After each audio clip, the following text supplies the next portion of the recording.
Bismillahirrahmanirrahim. Alhamdulillahirrabbilalamin. Anak-anak pelajar sekalian, hari ini kita akan sambung kepada kerajaan Bani Umayyah di mana kita tengok kepada faktor kegemilangan kerajaan Bani Umayyah. So kita akan tengok kepada faktor yang pertama iaitu dari segi agama. Apa yang menyebabkan kerajaan Bani Umayyah ini gemilang? Okey, yang pertama ialah Khalifah Umar bin Abdul Aziz telah menyemarakkan aktiviti keilmuan seperti pengajian Al-Quran dan pembukuan hadis. Okey, sekiranya pemerintah dia menekankan kepada faktor keagamaan kepada masyarakat dia, kepada keilmuan dalam masyarakat dia, maka akan lahirlah generasi-generasi yang pandai yang pandai dalam bidang agama, bukan sahaja dalam bidang agama, dalam bidang Quran, dalam bidang hadis, tetapi juga dalam bidang-bidang yang lain. Kita kena ingat kalau kita hanya pandai dalam bidang yang bidang bukan agama, contohnya bidang fizik, sains, matematik dan sebagainya, tapi kita tidak pandai dalam bidang-bidang ini, maka kegemilangan Islam itu adalah amat rendah ya. So kena tumpukan juga kepada pengajian Al-Quran dan juga pengajian hadis. Sebab ini adalah intipati kepada pembangunan sahsiah dan juga akhlak kepada seseorang. Okey, yang kedua ialah Khalifah Al-Walid bin Abdul Malik telah menaik taraf membina institusi masjid seperti Masjid Nabawi untuk merancakkan aktiviti keagamaan. Ini ditekankan. Dua khalifah ini menekankan tentang bagaimana aspek agama ataupun aspek keilmuan agama itu penting dalam pembinaan sahsiah dan juga ilmu dalam masyarakat. Ya. Okey, next kita pergi kepada yang kedua ialah faktor politik.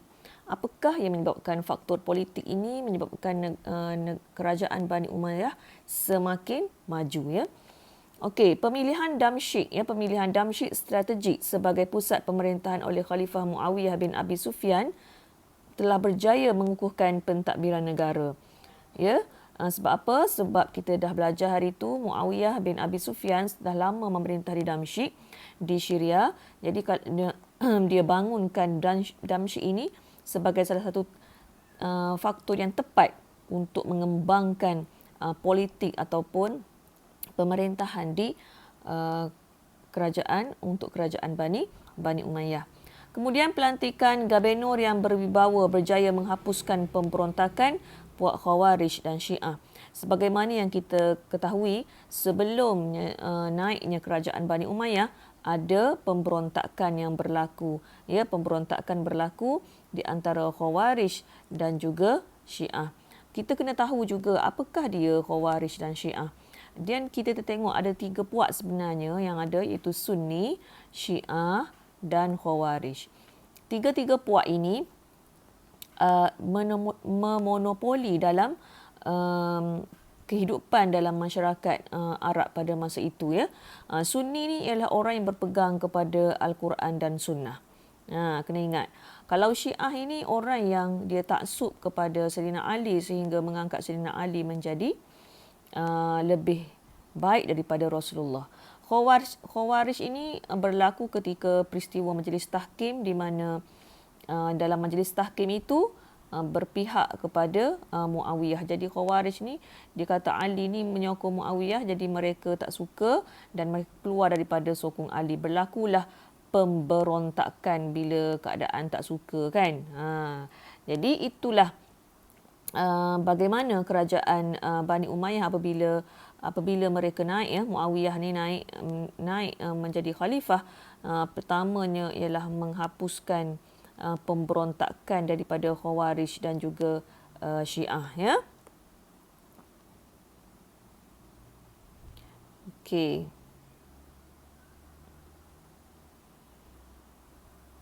Kita tengok balik.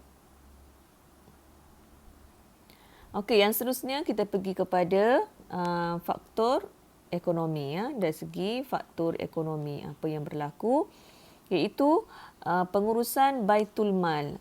Pengurusan Baitul Mal yang cekap sehingga hasil pendapatan negara melebihi keperluan. Okey.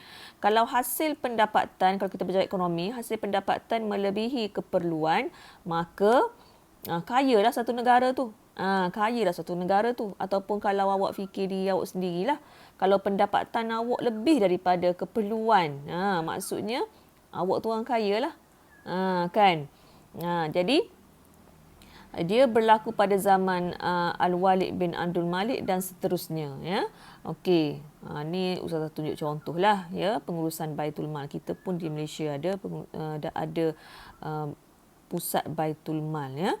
Okey, kerajaan berjaya memanfaatkan hasil daripada pertanian perdagangan untuk membangunkan negara. Sebab itulah satu kerajaan ini dia kena tengok apakah negara dia tu, apakah pengeluaran yang paling dapat memanfaatkan hasil. Apakah sumber-sumber yang boleh dimanfaatkan. Jadi kalau dia pandai memanfaatkan, contoh dia pandai memanfaatkan ni pertanian, dia tengok dalam bidang pertanian, dia tengok dalam bidang perdagangan. Jadi apabila dia nampak benda-benda ni, maka dia tekankan kepada bidang-bidang ini, membangunlah negara dia. Tu penting kepada sesebuah kerajaan, dia kena tengok kepada hasil pendapatan negara tu yang mana yang paling banyak, yang mana perlu ditekankan. Ya, okey. Next kita pergi kepada aspek sosial, ya, aspek sosial.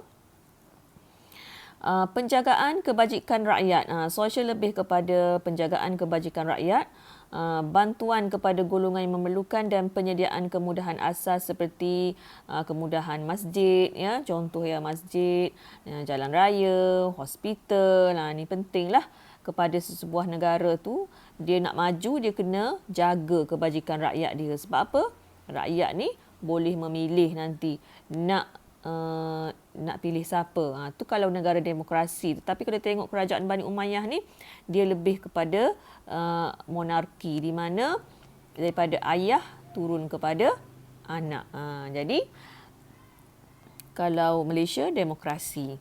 Okey, tengok kepada yang kedua. Poin yang kedua ialah hubungan erat antara pemimpin dan juga rakyat mewujudkan suasana perpaduan harmoni dalam masyarakat. So, pemimpin dia mesti rapat dengan rakyat. Pemimpin dengan rakyat ini adalah saling bergandingan. Ya, tak boleh kata bila dia jadi pemimpin, dia tinggalkan rakyat dia. Ikut dia lah nak jadi apa pun. Rakyat dia biarkan kebuluran dan sebagainya, maka jatuhlah negara itu. So, kena alert bahagian sosial kalau pemimpin negara. Semua gambar ni gambar hiasan Ustazah ambil, ya. Okey, next kita pergi kepada yang seterusnya, iaitu dari aspek ketenteraan. Apa dia aspek ketenteraan? Ialah pasukan angkatan tentera yang berdisiplin dan bersemangat jihad. Dia ada pasukan angkatan tentera yang berdisiplin dan bersemangat jihad dalam pertahankan agama dan negara. Nak latih tentera yang macam ni macam mana? Tentunya kena ada pengetahuan apa? Pengetahuan agama. Perlu ada pengetahuan agama yang tinggi. Baru dia boleh melahirkan masyarakat yang boleh mempertahankan agama dan negara. Tentera dia tu macam tu. Ya. Okey. Kemudian yang kedua ialah kemudahan pangkalan tentera, ya. Kemudahan pangkalan tentera.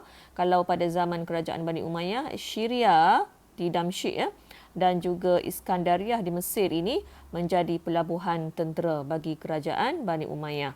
Dan juga kapal perang yang dilengkapi dengan peralatan yang canggih. Dikatakan pada zaman kerajaan Bani Umayyah ada 1,700 kapal tentera. Hebat, ya. Ada kapal tentera yang dilengkapi dengan peralatan perang yang canggih. Sebab tu kalau sesebuah negara, kita tengok Malaysia berbanding dengan negara Singapura lah, kita banding Malaysia dengan Singapura pun kita dah nampak peralatan perang kita tu kurang canggih berbanding dengan Singapura. Tu pun kita dah nampak. Sebab tu sesebuah negara dia kena tengok bagaimana ketenteraan dia. Kena jaga tentera-tentera dia ni, ya. Okey, kemudian mengadaptasi strategi peperangan. Ni apa-apa sahaja perkara yang kita nak buat perlu ada strategi. Belajar pun kena strategi, peperangan pun kena ada strategi dia. Dengan meniru corak gerakan daripada Parsi. Okey, Parsi tu dia dah takluk kan. Parsi tu di kawasan Iran. Dalam bidang ketenteraan, apakah corak dia? Dia ada corak macam ni ya. Tentera Parsi. Jadi dia ada pasukan hadapan, sayap kanan, sayap kiri, belakang dan juga tengah. Ini adalah corak-corak kerajaan Parsi. Jadi mereka pun tirulah.